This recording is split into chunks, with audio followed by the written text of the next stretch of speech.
General John Allen, one of the military's top brass, said US troops will still be in the country even after the 2014 pull-out deadline that had been announced by NATO in the White House.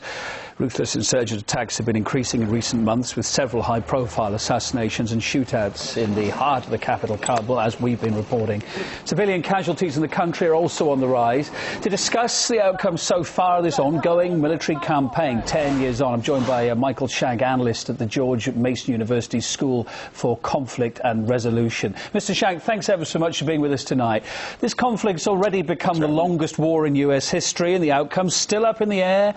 In years to come, how do you think the history books are going to record what actually happened at the end of it all? Well, it's interesting. It's not only the longest war, but it's the most expensive war, costing $1 million per soldier per year. So we're spending $325 million per day, $10 billion per month, $120 billion per year. In terms of how the history books will tell the story, I think they'll look at the success and sustainability of the strategies, and I would argue that they aren't successful and they aren't sustainable.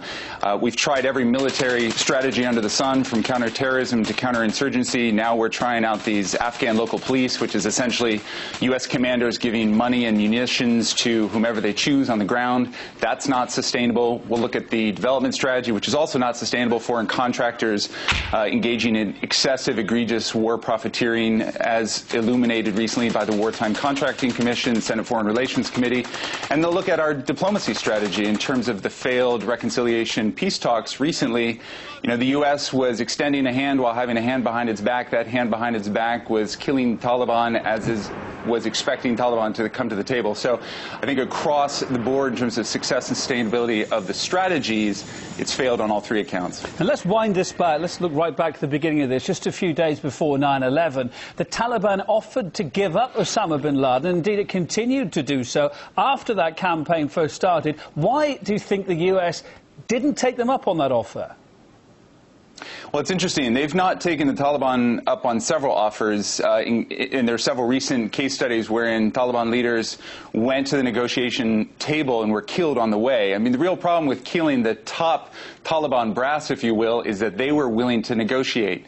Now that you're killing them off, you have a younger breed coming in, and they're less willing to negotiate. They've been fighting for fewer years. They're not as tired as fighting of the fighting, and so when you're killing the kind of the top Taliban elder leadership, you're also killing off those most willing to negotiate.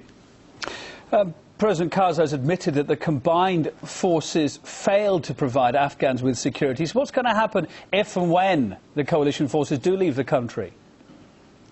Well, it's interesting. In terms of winning the hearts and minds, either of Afghans or Americans, we've lost on all accounts. You know, Afghans are not experiencing more security, more freedom of movement, more economic opportunity, more access to health care, medical services, schools. They're not experiencing that. In fact, it's declining. They're facing more insecurity. Attacks have risen. Petraeus has actually issued more airstrikes, increasing at 60 to 80% over McChrystal. So they're experiencing less security. So in terms of winning the hearts and minds there, we're failing. In terms of winning the hearts and minds in America around this war, you know, America's tired. They're looking at financial cuts in Congress and saying, well, why aren't we scaling down the war, which is crippling our economy here? And so I think on both shores we're losing. Well, exactly. Tired and broke.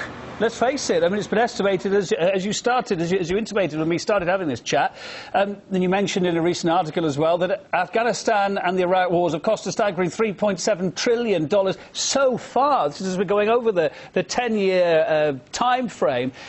In times of financial hardship like we've got now, like we're seeing so graphically in the US and around the world, can this war still be justified at any level? Absolutely not. And the CBO put out a report saying if we end the wars now, we save $1.4 trillion. These are monies that can be saved. The $3.7 trillion that you mentioned, Brown University study, I mean, that's money that we didn't have. That was all debt funded, deficit funded. They're certainly not fiscally sustainable, but even look at strategy. You know, if we want to pursue something that works, the RAND Corporation, which is kind of a wing of the Pentagon, it's a think tank, produced a report, How to End Terrorist Groups. In that, they identified three strategies most effective: policing, intelligence, negotiation, negotiations. 84% of all terrorist groups that have been ended were ended as a result of those three strategies. Those are nation-building, state-building strategies that don't cost much money at all. We need to reduce the heavy military footprint and airprint that is costing our coffers incredible amounts of money, not sustainable. Pursue lighter footprints, perhaps around the world where things are unstable, but in terms of the current strategy, not remotely financially sustainable. Michael Shank, analyst at the George Mason University School for Conflict and Resolution. Ever so good to have you on the programme. Thank you. Thanks, Kevin.